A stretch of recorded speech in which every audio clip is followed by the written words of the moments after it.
Hey there folks, today I'm going to be showing you how to replace the cutting blade on one of these copper pipe or tubing cutters. Now, it's fairly easy. If you flip it over, this is just a standard one from Rona. You'll see right in the middle of the cutting blade you have a Phillips head screw. So we're going to take that off, but first you want to open the jaws all the way just to make it a little easier. Then we're going to get it in the vise and show you real quick. Alright, so you don't need a vise to do this. You can just do it in your hand. It's just a little easier working with the small parts if you do have a vise. So we take out this Phillips head screw.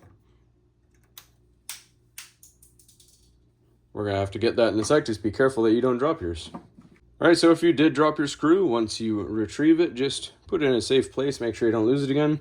Where you took the screw out of, there's the threaded part. You just want to take a pick, or you can even take the screwdriver that you used. It's up to you. And we're gonna poke that out and retrieve it from the other side.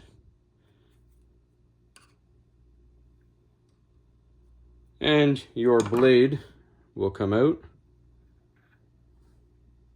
So my blade's still good. I'm just showing you how to do it. So you would take your new blade once you've bought one and you put it into place. And then I'll show you real quick on the other side here. You'll see the shape here matches the grooves on there. So we drop our pin in, make sure it's lined up, and we put our screw back in.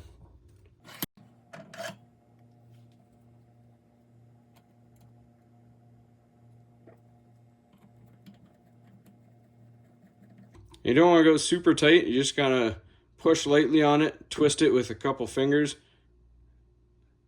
Once it skips, you know it's tight. You don't want to jam that wheel so it won't spin.